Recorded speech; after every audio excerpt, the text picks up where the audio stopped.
Assalamualaikum warahmatullahi wabarakatuh. Perkenalkan, nama saya Siti Nursia. NIM saya 24111030100112. Nah, di sini saya akan menjawab soal UTS dari Bapak. Yang pertama, bagaimana MK Biologi Umum berkontribusi dalam mengembangkan pengelolaan sumber daya kelautan dan perikanan dalam tiga bidang. Yang pertama, ilmu kelautan, budidaya perairan, dan pemanfaatan sumber daya perikanan. Nah, jawabannya, MK Biologi Umum memiliki kontribusi penting dalam pengelolaan sumber daya kelautan dan perikanan, yaitu ilmu kelautan. Yang pertama, memberikan dasar pemahaman tentang ekosistem laut termasuk struktur dan fungsi organisme laut.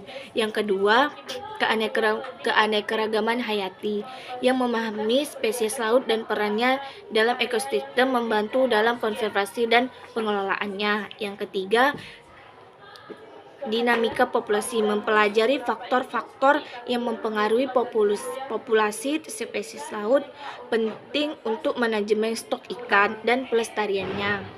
Yang kedua, budidaya perairan berkontribusi pada satu, reproduksi dan perkembangan, memahami siklus hidup dan kebutuhan reproduksi ikan, membantu dalam pemilihan dan peningkatan kontribusi.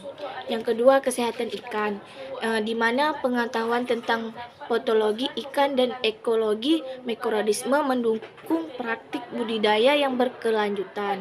Yang ketiga, pakan atau nutrisi, memahami kebutuhan nutrisi spesies ikan dapat meningkatkan efisiensi pakan dan pertumbuhan ikan. Nah, yang ketiga itu ada pemanfaatan sumber daya perikanan.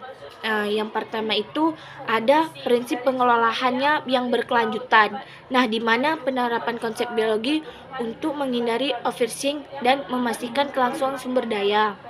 Nah, yang kedua itu ada mentoring dan evaluasi, di mana menggunakan metode untuk memantau kesehatan ekosistem dan populasi ikan. Yang ketiga itu ada adaptasi atau terhadap perubahan iklim, di mana itu dampak perubahan lingkungan terhadap spesies ikan membantu dalam penyusunan strategi dan pengelolaan. Nah, yang soal nomor 2 itu saya menjawab, ikan memiliki berbagai adaptasi untuk bertahan dalam kondisi kurangnya oksigen dan di perairan. Yang pertama itu ada tingkah laku. Dari tingkah laku itu yang pertama ada pindah ke area yang lebih kaya oksigen, di mana ikan lebih cenderung menempati tempat di mana oksigen itu terlalu lebih tinggi. Yang kedua, ada mengubah pola aktivitas. Ikan lebih aktif di malam hari untuk menghindari kondisi buruk pada siang hari. Yang kedua itu fisiologi. Peningkatan kapasitas transportasi oksigen, ikan dapat meningkatkan jumlah hemoglobin dalam darahnya untuk meningkatkan kemampuan mengangkut oksigen. Yang kedua, metabolisme anaerobik, yaitu ikan dapat memanfaatkan jalur metabolik anaerobik untuk menghasilkan energi.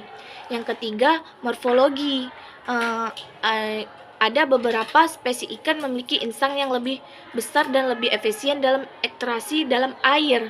Yang kedua itu, ikan yang hidup di lingkungan dengan oksigen rendah sering memiliki tubuh yang lebih ramping atau meningkatkan aliran air melalui insang.